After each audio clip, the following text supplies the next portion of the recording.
Bismillahirrahmanirrahim. Assalamualaikum warahmatullahi wabarakatuh. Oke, langsung saja. Perkenalkan, nama saya Muhammad Tirmizi. Saya dari kelompok 6 dan ada teman-teman dan rekan-rekan saya, ada namanya Habib Irham Bukhari dan ada Makmum Sukron. Ini kita dari kelompok 6 yang akan menjelaskan terkait dengan kinerja guru. Kinerja guru adalah hasil kerja ataupun pencapaian yang dihasilkan oleh seorang guru dalam menjalankan tugas-tugasnya, khusus dalam proses pembelajaran. Kinerja ini mencerminkan kemampuan guru dalam melaksanakan tanggung jawabnya. Nah, ini adalah salah satu pengertian daripada kinerja guru, bagaimana guru ini akan menimbulkan sebuah efek ataupun sebuah point of the box, sehingga teman-teman yang mempelajari sebuah mata pelajaran yang diajarkan oleh guru ini mempunyai kinerja yang bagus. Nah, ini adalah pengertian-pengertian singkat yang bisa kita jelaskan terkait dengan pengertian kinerja guru ini, dan akan muncul pengertian-pengertian lain dan mempunyai salah seorang itu akan mempunyai sebuah perspektifnya tersendiri. Tetapi kita di sini mengambil sebuah pengertian kinerja guru adalah hasil kerja ataupun pencapaian dihasilkan oleh suatu guru dalam menjalankan tugas-tugas. Guru dapat menyampaikan materi secara efektif dalam siswa memahami konsep yang diajarkan. Nah, ini adalah sebuah indikator kinerja guru, bagaimana guru ini bisa membaca suatu keadaan di dalam lingkungan sekolah tersebut, agar bagaimana gaya tarik seorang siswa dalam mengajarkan dosen itu sehingga mampu efektif dalam mengajarkan itu. Itu poin pertama. Dan yang kedua, pengelolaan kelas. Guru mampu menciptakan lingkungan belajar yang industri, mengelola waktu dan menangani dinamika kelas dengan baik. Nah, ini juga adalah salah satu efek ataupun dampak yang harus dipahami oleh kita sebagai mahasiswa yang akan nantinya menjadi profesi jadi guru.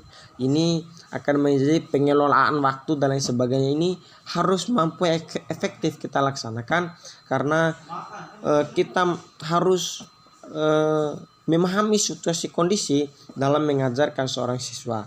Karena kalau guru tidak mampu menimbulkan suatu gaya tarik dalam mahasiswa, ataupun kalau guru menimbulkan sebuah problematika dengan tidak mampu mengelola waktu, tidak mampu kondisi, tidak mampu kondusif dan lain sebagainya, itu akan menjadi sebuah kecenderungan yang akan menimbulkan di dalam diri siswa.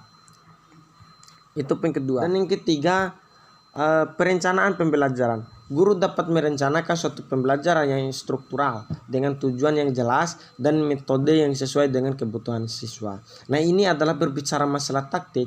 Guru ini harus mempunyai cara ataupun metode agar bagaimana perencanaan pembelajaran tersebut tidak terlalu menotong kepada satu arah. Nah, ini adalah pembelajaran ataupun rencana yang harus dibawakan ataupun taktik perencanaan yang akan tertuju kepada guru. Dan poin keempat adalah penguasaan materi. Guru mampu menciptakan lingkungan belajar yang kondusif, mengelola waktu, dan mengenali dinamika kelas dengan baik. Nah, ini adalah salah satu tugas guru yang paling penting, karena penguasaan materi. Guru kalau tidak menguasai materi, contohnya kita yang sedang presentasi, kalau tidak menguasai materi itu akan berkewalahan. Nah, begitu juga dengan guru. Guru tanpa dia menguasai materi tersebut, maka sebuah materi ataupun materi yang dia jelaskan nanti akan tidak dipahami oleh salah seorang. Dan yang kelima adalah evaluasi pembelajaran. Ini juga salah satu nilai ataupun poin yang harus kita tanamkan, bahwa evaluasi pembelajaran, guru harus mampu menilai hasil pembelajaran siswa secara objektif dan memberikan umpan balik yang kondusif.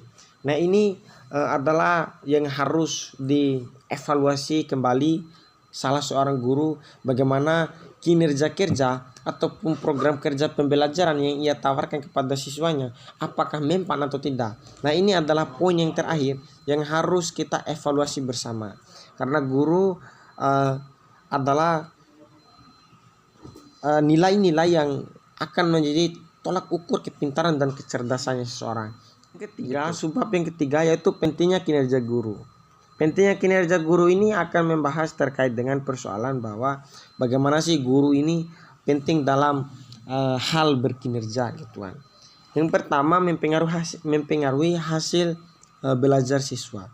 Guru yang berkinerja baik akan menciptakan pengalaman belajar yang efektif dan bermakna, sehingga mendorong siswa untuk meraih hasil yang lebih baik. Nah, ini adalah penting bagi kita salah seorang guru yang akan menjadi profesi jadi guru nantinya, karena kebanyakan guru-guru sekarang itu mereka lebih mementingkan berbicara masalah finansial dibandingkan dengan mereka menyampaikan suatu kewajiban dan tugasnya. Nah, ini akan menjadi tolak ukur kita sebagai guru. Dan selanjutnya dan selanjutnya ini akan meningkatkan kualitas pendidikan. Kinerja guru optimal berkontribusi meningkatkan mutu pendidikan secara keseluruhan. Pendidikan yang berkualitas sangat berpengaruh pada guru yang kompeten dan profesional. Dan yang terakhir yaitu membangun karakter siswa. Dalam berkinerja baik tidak hanya mengajarkan pengetahuan tetapi juga membentuk karakter siswa selalu teladan dan nilai-nilai materi yang terajarkan.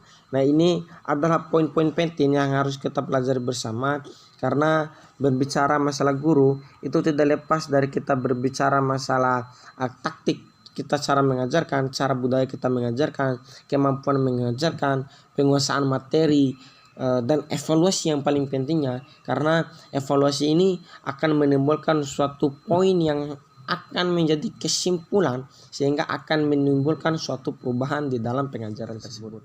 Nah, mungkin itu saja penyampaian dari saya ataupun dari kita sebagai kelompok 5. Lebih dan kurangnya kita mohon maaf. Kalau ada yang salah itu sudah menjadi menandakan kita sebagai manusia. Maka daripada itu, sekian dari saya. Billahi fi sabilil haq, fastabiqul khairat. Wassalamualaikum warahmatullahi wabarakatuh.